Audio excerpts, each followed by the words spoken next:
Thanks for joining us on Arirang News. I'm Kim Dami in Seoul. The presidential race continues to heat up as the nation enjoys the last day of the long weekend. The Democratic Party's presidential frontrunner Lee Jae-myung is in the Chungcheong-do region, continuing his listening tour. He's also set to roll out pledges aimed at the younger generation later today. People Power Party candidate Kim Moon-soo is visiting Gyeongju this afternoon to tour the upcoming APEC summit site, with a stop in Daegu as well.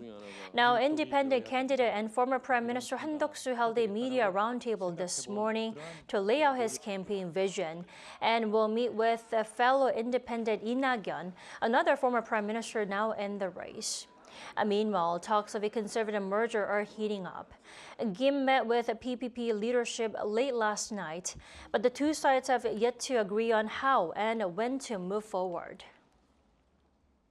In the U.S., President Donald Trump said he will soon announce tariffs on pharmaceutical imports.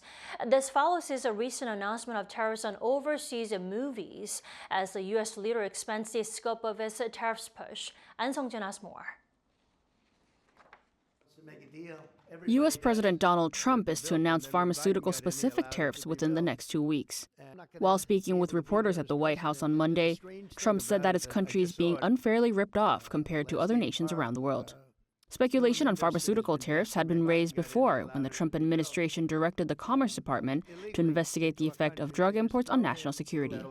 On the same day, Trump signed an executive order to incentivize drug manufacturing in the U.S. so pharmaceutical companies could build new production sites. This order pushes the Food and Drug Administration to reduce the approval time for manufacturing plants by eliminating unnecessary requirements, and directs the Environmental Protection Agency to assist the process of accelerating the construction of facilities. Other federal agencies issuing permits should also designate a single point of contact to coordinate applications. The announcement of potential levies has brought a stream of investment from drug makers, but some pharmaceutical companies have pushed back. Pfizer's CEO has said that the tariff threat will inherently deter the company from making further U.S. investments. U.S. manufacturing in the pharmaceutical industry has shrunk significantly in recent decades, with most of the production of ingredients being outsourced to other countries like China for lower labor costs. Earlier this week, Trump had made a social post saying that he will levy a 100% tariff on all movies coming into the U.S. that are produced from outside.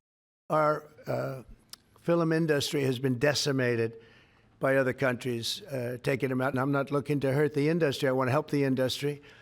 But they're given financing by other countries.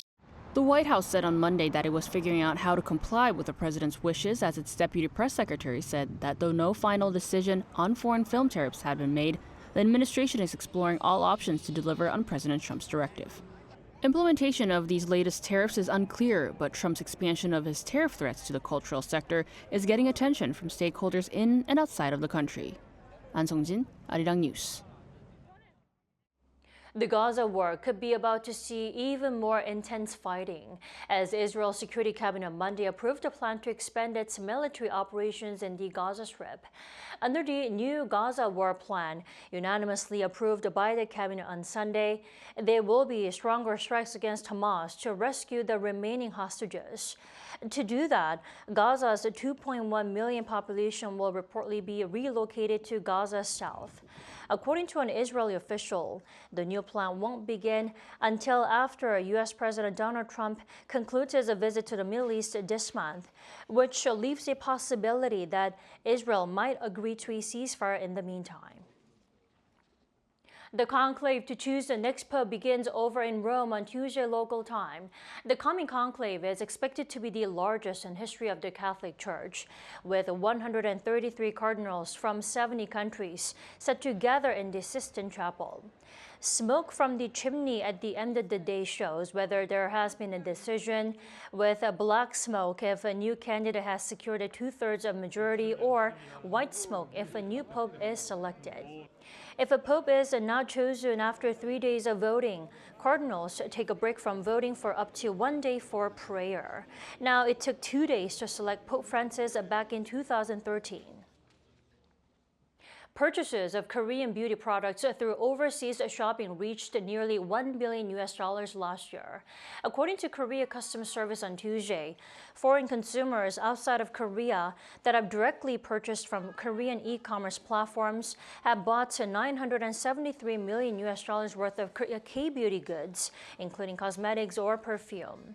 The figure has more than doubled compared to the year before, showing the increased popularity of Korean beauty products worldwide.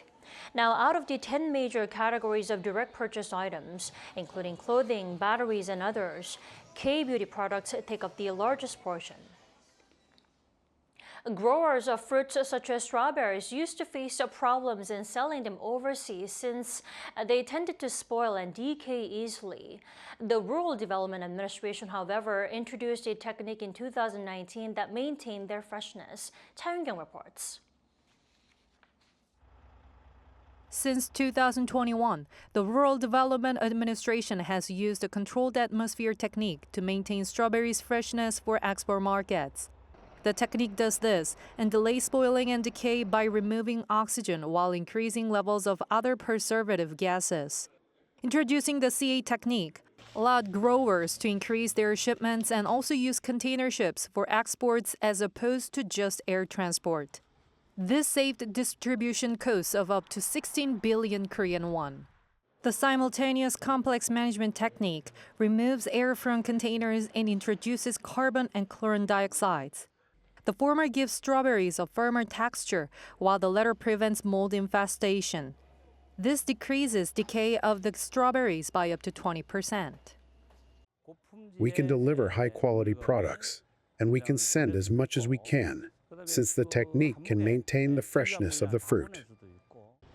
The RDA spread the related technology to 16 export centers for strawberries as overseas shipments increased massively due to the introduction of the technology.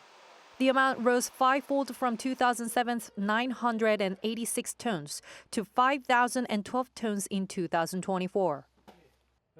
We received a great response from importers and consumers, with strawberries being sold out within 4 days at markets they are shipped to. The RDA is continuing to integrate management models to systemize the exports of strawberries. Cha Yun-kyung, Arirang News.